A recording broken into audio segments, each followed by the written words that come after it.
Indigenous people are there dying.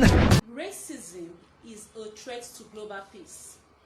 Tribalism, ethnicity, is a threat to peace in our communities and in Nigeria as a whole.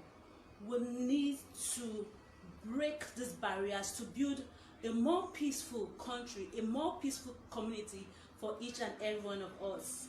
Hello everyone, my name is Mercy Ebute and I welcome you to this thought-provoking edition of Peace Talk with Mercy, a show that seeks to build our peace, promote our unity, look at ways we can enhance our security, and then amplify the voices of peace builders.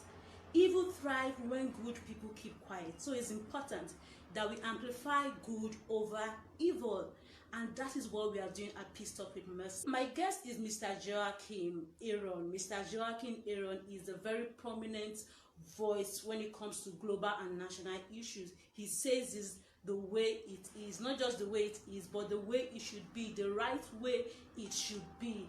He is a public affairs analyst, and this one I love. He is a man of God, so he is going to be talking to us on breaking the barriers of racism, tribalism, and ethnicity.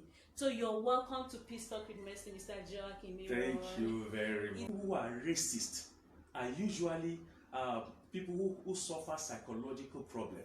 It's actually psychological. And one of the things they try to do, because they have created a reality of dominance, of we are special, we are everything.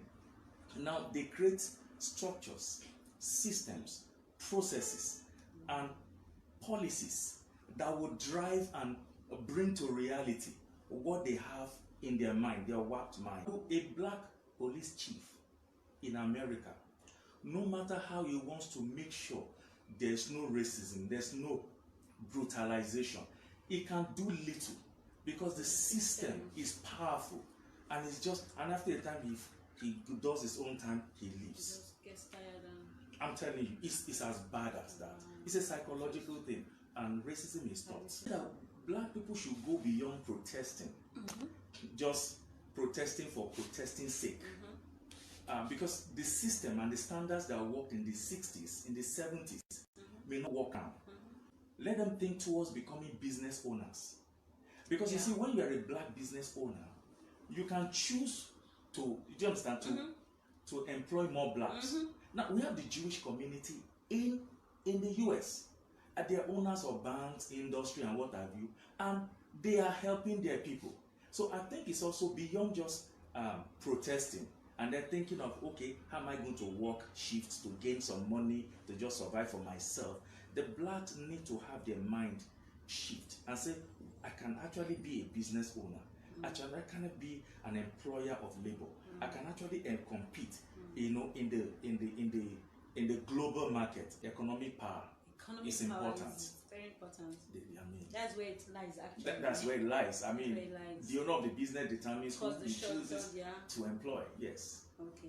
Thank you so much, sir. That is so profound. I pray that viewers are really getting the point. Please, if you have joined already, you're welcome to Peace Talk with Mercy. And my guests here have already said so much on breaking the barriers of racism.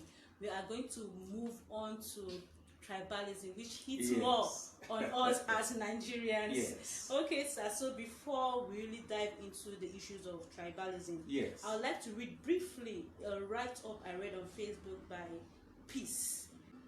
I am born Igbo and raised in northern part of Nigeria, precisely Kano State, where I learned to speak Hausa language and made very lovely friends. Kano is meant to be home for me, but I doubt much because during riots or religious issues, they ask Igbos to go back to their states. Or to tell you the truth, amalgamation is the root cause and the only cause.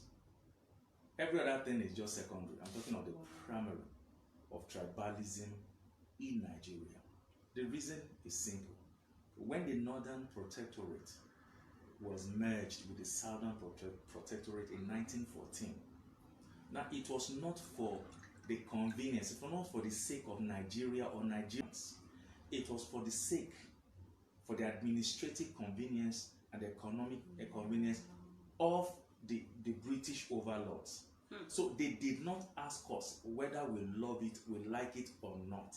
They just made sure that they brought us together. It was like a forced marriage for their own sake, so that the coastal region can be a place where materials can come in, you know, to the northern region for the railway they are building, and again, products, agricultural products can find their way through the coastal region of the southern protectorate, you know, into European markets and what have you. So that is where the problem actually started. When you merge people, when you force people together, and not according to their will, not negotiated, this is what you get.